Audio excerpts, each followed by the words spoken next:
Hi friends, আসসালামু আলাইকুম। মনিরাস কুকিংয়ে আপনাদের সবাইকে স্বাগতম। আশা করছি আপনারা সবাই ভালো আছেন।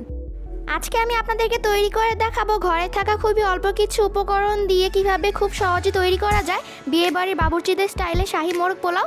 সেটাই আমি আজকে আপনাদেরকে দেখাবো। তাহলে আর বেশি দেরি না করে ভিডিওটি শুরু করা যাক।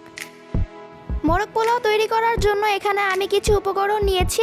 এই উপকরণগুলোর নাম আমি আপনাদেরকে বলে দিচ্ছি। এখানে আমি 3 রকমের বাদাম নিয়েছি। বাদামগুলোর নাম হচ্ছে কাঠবাদাম, পেস্তা বাদাম ও চীনা বাদাম। নিয়েছি 2 টেবিল চামচ পরিমাণ পোস্তদানা, নিয়েছি বড় একটি জায়ফলের অর্ধেক জায়ফল, আর নিয়েছি 1 টেবিল চামচ পরিমাণ জত্রিক। এখন আমি সবগুলো উপকরণ একসাথে পেস্ট করে নিব।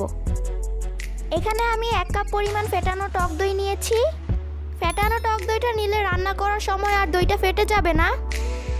এখন আমি একটি মিক্সিং বোলে ফেটানো টক দইটা নিয়ে নিচ্ছি। ফেটানো টক দইটার মধ্যে দিয়ে দিচ্ছি স্বাদমতো লবণ, আর দিয়ে দিচ্ছি 1 টেবিল চামচ পরিমাণ মরিচের গুঁড়া।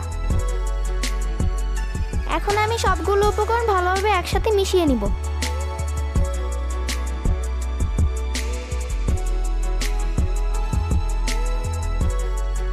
এখন আমি এই মিক্সচারটার মধ্যে দিয়ে দিচ্ছি চিকেনগুলো এখন আমি মশলাটার সাথে ভালোভাবে মেখে নিব।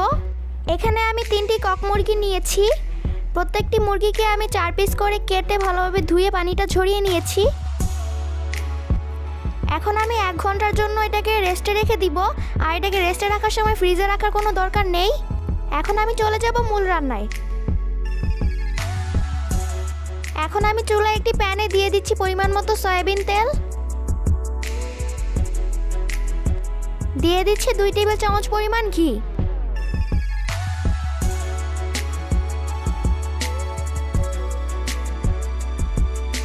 দিয়ে দিচ্ছি আস্ত গোটা গরম মশলা। মশলার মধ্যে রয়েছে 2টি তেজপাতা, 3-4 টুকরো দারুচিনি, 5-6টি ছোট এলাচ এবং 2টি বড় কালো এলাচ। মশলাগুলো ভালোভাবে ভাজা হয়ে গেলে এগুলো থেকে একটা সুন্দর অ্যারোমা ছড়াবে। দিয়ে দিচ্ছি 2 কাপ পরিমাণ পেঁয়াজ কুচি।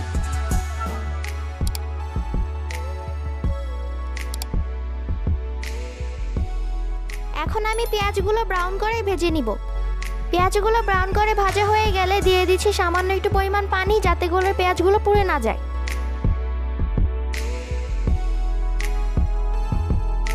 দিয়ে দিচ্ছি 1 চা চামচ পরিমাণ জিরার গুঁড়া, দিয়ে দিচ্ছি 4 টেবিল চামচ পরিমাণ আদা রসুন বাটা,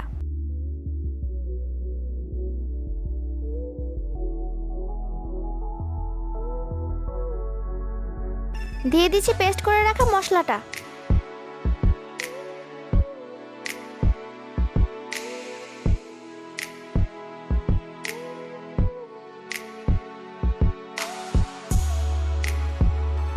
দিয়ে দিচ্ছি 1 টেবিল চামচ পরিমাণ চিনি,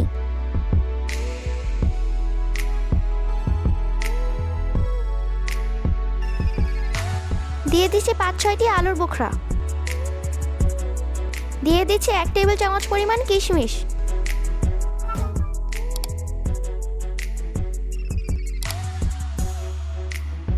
দিয়ে দিচ্ছি 1/2 কাপ পরিমাণ পানি। এখন আমি মশলাটাকে ভালোভাবে কষিয়ে নিব।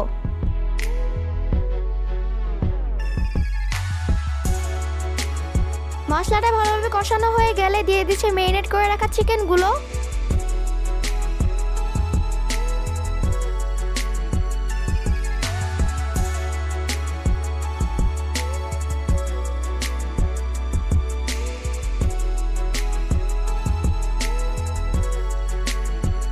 এখন আমি মশলার সাথে চিকেনগুলো ভালোভাবে কষিয়ে নিব।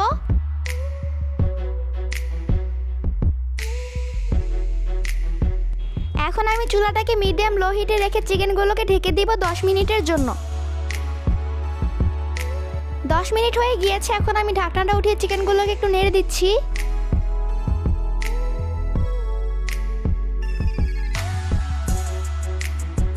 দিয়ে দিচ্ছি 1 কাপ পরিমাণ জাল করে রাখা লিকুইড গরুর দুধ। আমি আর পানি ইউজ করব না, এই দুধটাতে চিকেনগুলো সিদ্ধ হয়ে যাবে।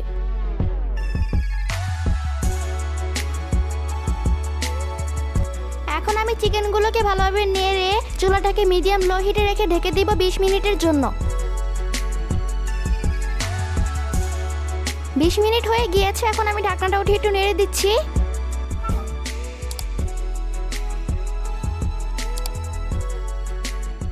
এখন আমি আবারও ঢেকে দিচ্ছি 10 মিনিটের জন্য। 10 মিনিট হয়ে গিয়েছে, এখন আমি ঢাকনাটা উঠিয়ে দিয়ে দিচ্ছি সিদ্ধ করে রাখা ডিমগুলো।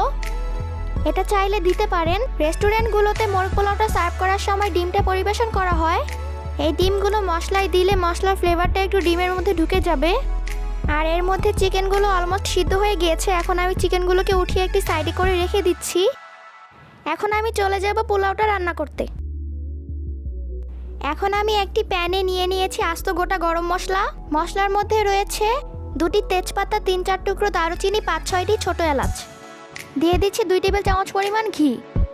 এখন আমি ঘিটা মেল্ট হয়ে যাওয়া পর্যন্ত অপেক্ষা করব।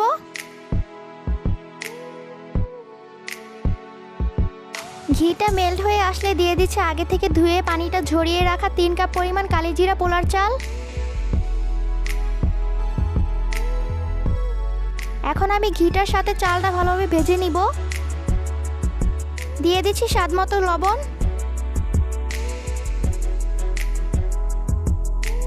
চালগুলো ভাজা হয়ে আসলে দিয়ে দিচ্ছি 5 কাপ পরিমাণ পানি।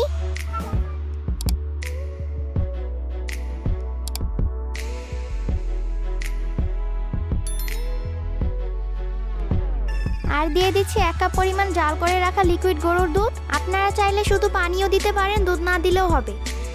এখন আমি ঢেকে দিব 10 মিনিটের জন্য। 10 মিনিট হয়ে গিয়েছে, এখন আমি ঢাকনাটা উঠিয়ে একটু নেড়ে দিচ্ছি। চাল যতটুকু নেবেন পানি ঠিক তার দ্বিগুণ পরিমাণ নেবেন। যেমন আমি চাল নিয়েছি 3 কাপ, পানি দিয়েছি 5 কাপ এবং দুধ দিয়েছি 1 কাপ, মোট হয়েছে 6 কাপ। এখন আমি ঢেকে দিব 10 মিনিটের জন্য। 10 মিনিট হয়ে গিয়েছে, এখন আমি ঢাকনাটা উঠিয়ে একটু নেড়ে দিচ্ছি। দিয়ে দিচ্ছি 6-7টি কাঁচামরিচ। কাঁচামরিচটা আমি দিয়েছি ফ্লেভারের জন্য। এখন আমি ঢেকে দিব 5 মিনিটের জন্য। 5 মিনিট হয়ে গিয়েছে, এখন আমি ঢাকনাটা উঠিয়ে দিয়ে দিচ্ছি 1 চা চামচ পরিমাণ শাহি জিরা। শাহি জিরাটা দিলে মোরগ পোলাওয়ের আসল শাহি ফ্লেভারটা আসে। এখন আমি শাহি জিরাটা পোলাওর সাথে ভালোভাবে মিশিয়ে নিচ্ছি।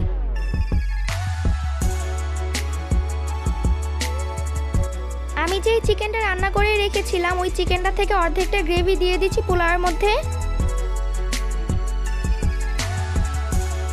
এখন আমি এই গ্রেভিটা পোলাওয়ের সাথে ভালোভাবে মিক্স করে নিব।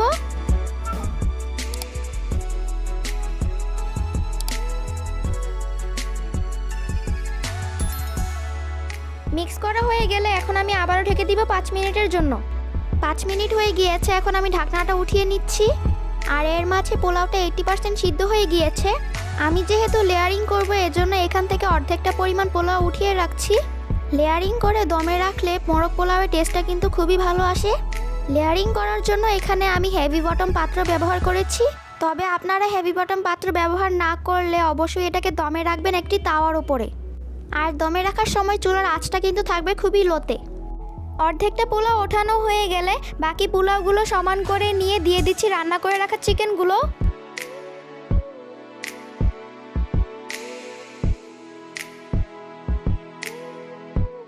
সাথে ডিম এবং বাকি গ্রেভিটা দিয়ে দিচ্ছি। এবার উঠিয়ে রাখা পোলাও উপর দিয়ে সমানভাবে বিছিয়ে দিতে হবে।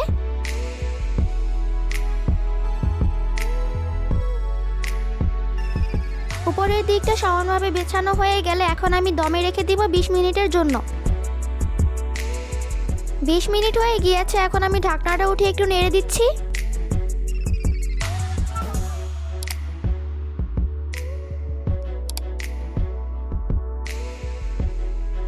আপনারা দেখতে পাচ্ছেন পোলাওটা কতটা ঝরঝরে হয়েছে। মোরগ পোলাওটা হয়ে গিয়েছে, এখন আমি আপনাদেরকে সার্ভ করে দেখাচ্ছি। আপনারা দেখতে পাচ্ছেন ঘরে থাকা খুবই অল্প কিছু উপকরণ দিয়ে কিভাবে খুব সহজে তৈরি করা যায় বিয়েবাড়ির বাবুর্চিদের স্টাইলে শাহী মোরগ পোলাও, সেটা আমি আজকে আপনাদেরকে দেখিয়েছি। আপনারা আমার এই রেসিপিটি বাসায় ট্রাই করে দেখবেন। আশা করছি আপনাদের কাছে আমার আজকের এই রেসিপিটা ভালো লেগেছে। ভালো লাগলে আমার ভিডিওটিতে লাইক দিবেন এবং আমার চ্যানেলটি সাবস্ক্রাইব করে পাশেই থাকবেন। আজকের মতো তাহলে এখানেই বিদায় নিচ্ছি। সবাই ভালো থাকবেন। আল্লাহ হাফেজ।